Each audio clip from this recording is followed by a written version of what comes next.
अगर कोई इंसान आपको देखकर थूकता है तो आपकी भक्ति जाग गई है। नमस्कार दोस्तों, स्वागत है आप सभी का प्रभु की राह चैनल में। आज मैं आपको एक ऐसी सच्चाई बताने वाली हूं जो अगर आपने समझ ली तो दुनिया आपको चाहे जितना भी गिराने की कोशिश करे, आप पहले से भी ऊंचे उठते जाएंगे। दोस्तों, जिंदगी में हम कितने लोगों से मिलते हैं। कुछ हमारे अपने होते हैं, कुछ हमारे पराए, कुछ सामने मुस्कुराते हैं और पीछे जाकर ताने देते हैं। लेकिन कुछ लोग ऐसे भी होते हैं जो आपको देखकर थूक देते हैं, कभी मुंह से, कभी शब्दों से, कभी तानों से, कभी नफरत से। और हम दुखी हो जाते हैं, टूट जाते हैं, सोचते हैं मैंने तो कुछ गलत किया ही नहीं, फिर ये नफरत क्यों। आज की ये कहानी, आज का ये संदेश आपकी सोच, आपकी आत्मा और आपकी भक्ति तीनों को हमेशा के लिए बदल देगा। पहला अध्याय, थूक कौन मारता है? कमजोर लोग। दोस्तों, याद रखना, एक इंसान दो ही वजह से थूकता है, या तो घमंड से या डर से। जो घमंडी होता है वो सामने वाले को छोटा समझकर थूकता है, और जो डरपोक होता है वो सामने वाले की चमक से जलकर थूकता है। लेकिन यहाँ एक बात बहुत गहरी है। अगर आपके अंदर कुछ भी नहीं होता, अगर आपकी भक्ति की रोशनी, आपका तेज, आपका चरित्र उनकी आंखों में चुभता ना होता, तो वो आपको देखकर थूकते ही नहीं। थूक वहीं गिरता है जहां हवा तेज बह रही हो, और हवा वही तेज बहती है जहां कोई ऊंचाई हो। यानी लोग आप पर थूक इसलिए नहीं रहे क्योंकि आप गलत हैं, बल्कि इसलिए क्योंकि आप ऊंचे उठ रहे हैं।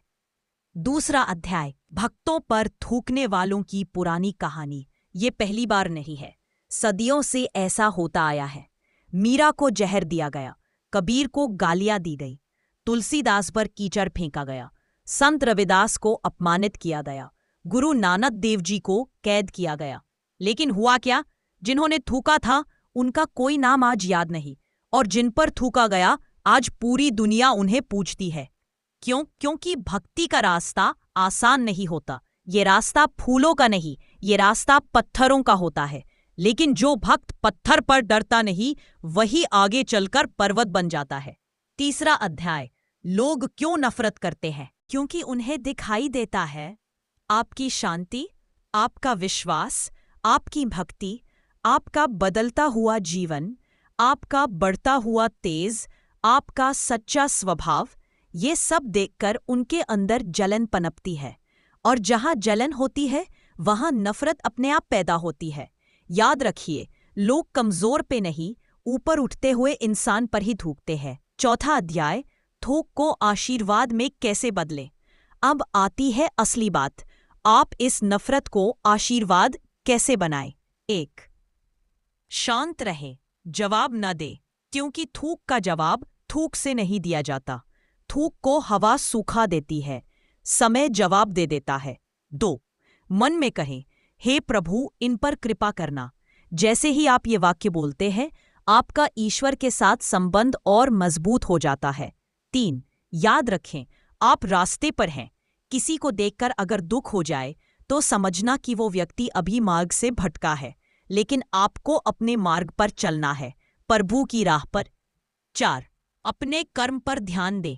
लोग आपके पीछे थूकेंगे, लेकिन भगवान आपके आगे फूल बिछाएंगे। 5वां अध्याय, थूक पड़े तो क्या समझें। गहरा संदेश, अगर कोई आपको देखकर थूकता है तो सबसे पहले मन में 3 बातें लाएं। पहली बात, मैं उनके स्तर से आगे निकल चुका हूं। दूसरी बात, मेरी रोशनी उनको चुभ रही है। तीसरी बात, ईश्वर चाहता है मैं और मजबूत बनूं। थूक नफरत का नहीं, थूक ईश्वर का इशारा है कि तू सही रास्ते पर है, अब पीछे मत देखना। 6ठा अध्याय, एक सच्ची घटना जो दिल हिला देगी। गांव में एक साधु रहता था। लोग उसे पागल कहते, उस पर थूकते, उस पर मिट्टी फेंकते, लेकिन वो क्या करता? हर बार मुस्कुरा कर कहता, जय श्री राम। एक दिन किसी ने पूछा, बाबा आपको गुस्सा नहीं आता? उन्होंने कहा, गुस्सा क्यों आएगा? लोग अपने घर की गंदगी बाहर निकालते हैं। अगर मैं उसे पकड़ लूं तो गंदा मैं बनूंगा, अगर मैं उसे गिरने दूं तो गंदा रास्ता बनेगा, और अगर मैं मुस्कुरा दूं तो रास्ता भी साफ, मन भी साफ। ये सुनकर पूरा गांव बदल गया। आज उस साधु की समाधि पर लगे फूल उसी लोगों ने चढ़ाए जो कभी उस पर थूकते थे। 7वां अध्याय, आपके जीवन में इसका क्या असर पड़ेगा। इस संदेश को सुनने के बाद आप अपनी जिंदगी में 3 बदलाव देखेंगे। 1, आप अकेले से डरना बंद कर देंगे, क्योंकि भक्ति अकेलेपन में सबसे ज्यादा चमकती है। 2, लोग आपको रोकना बंद कर देंगे, क्योंकि ईश्वर आपकी राहें खोल देगा। आपकी आत्मा शांत हो जाएगी, क्योंकि आपने नफरत को प्रेम में बदलना सीख लिया। 8वां अध्याय, भक्ति में आगे कैसे बढ़ें। हर सुबह भगवान का नाम लें। हर शाम थोड़ा समय शांत बैठें। किसी को जवाब देने की जगह दुआ दें। बुराई आए तो रुके, सभ्य आए तो झुके, लेकिन अपने मार्ग से कभी ना मुड़े, क्योंकि यह मार्ग है प्रभु की राह। अगर कोई इंसान आपको देखकर थूकता है, ताने मारता है, आपको गिराने की कोशिश करता है, तो दुख मत करो। तुम्हें भगवान ने ही चुना है, क्योंकि भगवान अपने सबसे प्यारे भक्तों की परीक्षा भी लेते हैं और रक्षा भी करते हैं। थूक को नफरत मत समझना, वो संकेत है आप सही दिशा में जा रहे हैं। अगर आज की ये भक्ति कहानी आपके दिल तक पहुंची हो तो इस वीडियो को लाइक करें, कमेंट करें और लिखें, मैं प्रभु की राह पर हूँ। और हाँ, ऐसी ही और भक्ति कथाएं और जीवन बदल देने वाली बातें मैं आपको रोज लाती रहूंगी। हर हर